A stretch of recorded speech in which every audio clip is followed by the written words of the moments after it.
Hi, welcome back to Susan's Food Talk, and today we're going to be talking about flour.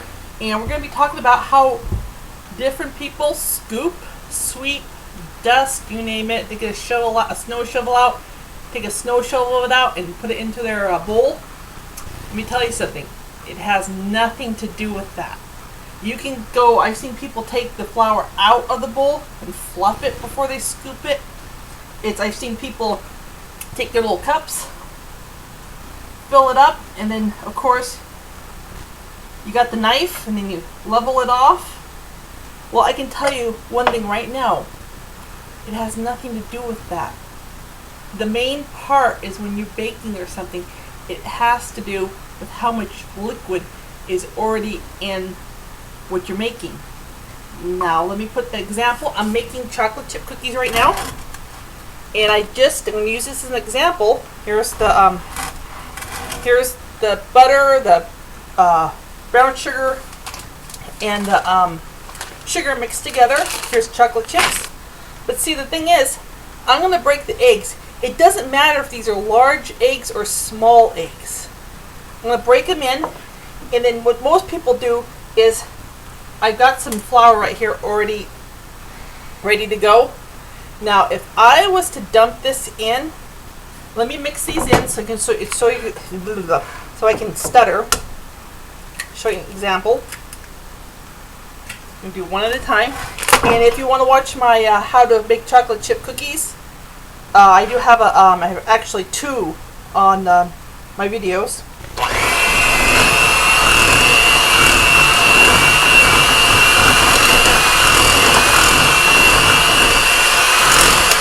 And this method goes with anything. It goes with pancakes, waffles, pastries, you name it. You just, let me get the other one going here.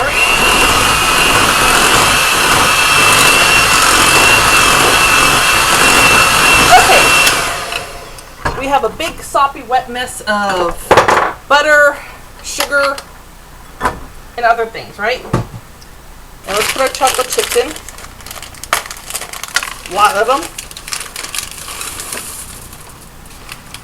Now, if I was to just go with the flour, let's mix these in real quick. If I was just go, see how nice, and it isn't nice, but this is all wet, really wet, massive wet, that's a new term. If I was to go and put all of this, just dump it right in, what's going to end up happening is I'm going to overwhelm this. If I haven't scooped this right, let's say I scoop too little, too much. If I scoop too much, we're going to get a big mass of dough. That's going to look like bread dough, and it's going to be dry. Then you're going to make your little cookies. You're going to put them in the oven. Guess what's going to happen? There's so much flour in the dough. There's so much flour that it doesn't allow the butter to make the cookies spread out. So if you ever make a batch of cookies and they don't move and they're like little solid chunks, it has too much flour in it. So what I suggest is you get your flour, you add your baking soda to it, mix it up, and then what you do, and this goes again for anything, you add a spoon at a time. Usually I have a tablespoon out. See if I have another spoon. I tell you what, on this episode we're going to use a gravy boat. A gravy spoon, I should say. So just take a little bit out, put it in, maybe two, and then what you're going to do is you're going to mix that in a little at a time, like that. And this way you can control how much flour goes in. Because a lot of people, they just assume, oh, just dump it all in. It's when you do it that way, then you lose control, and you get basically cookie dough that looks like bread dough, and it's dry. When it's dry, it's not good. And then when you do pancakes, what you want to do is you want to make it so it's each muffins, pancakes, cookie dough, whatever you're making, has to have a proper consistency. If you add all the flour in at once, you're going to get lumps. Well, not with this, but with waffles and pancakes. If you dump all the flour in at once, you're going to overwhelm it. And if you added too much flour, then it's going to become a dough, and you're going to go, well, what happened, right? So by adding it in increments, this allows you to control the consistency of it. Now, cookie dough has to be a little bit wet. You don't want it too dry, because again, if it's too dry, you're going to get hard little discs that don't even spread out, and that's not good. Now let's see. I have all this stuff to want to say when I'm off camera, and then when I get on camera, it leaves me. So if I forget anything, I'll add it in the comments. And another thing is, don't think, okay, my dirty measuring cup. Don't think you have to use a measuring cup.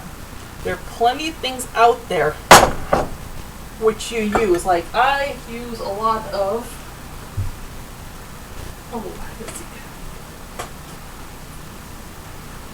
If you eat yogurt, keep the yogurt cups. And if you look at this is 6 ounces, right? Well, you put it on the scale, you can put about, let's see, how much?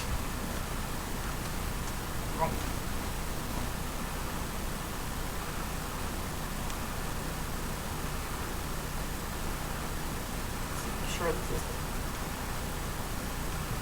4 ounces, and 4 ounces is a half a cup. So 6 ounces, you fill this thing to the top, and again, it's like, you can use these as measuring cups. And again, do whatever you feel. There's no, if you want to, because of course you have to use a spoon to get the flour out of the thing. It's like you can't just go, you know, do the Harry Potter thing and go. It doesn't work that way. So don't concentrate on, don't freak out and go, I don't know what to do. Do I scoop? Do I stir? Do I do this? Just get in there with your cup, do the best job you can, and take note. It's not the flour, it's the liquid. If it asks for 2 cups, get it the best you can to 2 cups.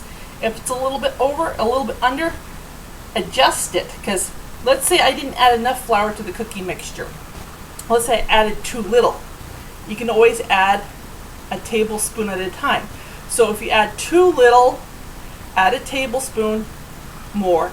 If you add too much, add, okay, this is another trick.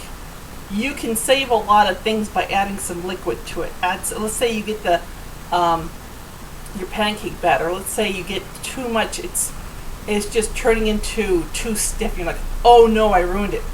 Add some milk to it. Add a half egg to it. You can salvage it.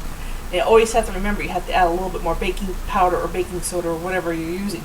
So this is the flour episode, and as always, I'm covered in flour. My fingers are anyway. And so always pay attention to the recipe and adjust it. And once you get, like my previous episode about home cooking, find your balance. It's one of these things where you just have to work with it back and forth. Find the consistency of the pancake batter, what you like it at.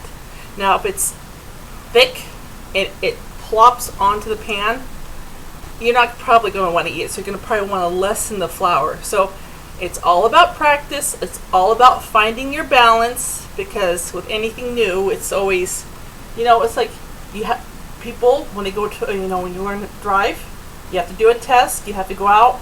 You have to drive in the car. It's like you don't put the kid in the car and say, okay, you're on your own. You're going to drive to the other side of town without never even turning on engine before driving. You don't do that. Act like you're sitting in the car, and the car is the recipe, and you got to find out where the ignition is. The steering wheel represents how much you add flour. So if you add each way you steer it. So it's like, and then the windshield would represent the mixers, what speed you want to put them on. So cooking is like driving. You just got in roller skating and a whole bunch of other things. Life is like that. Just got to find your balance. Don't give up, and I'll see you later.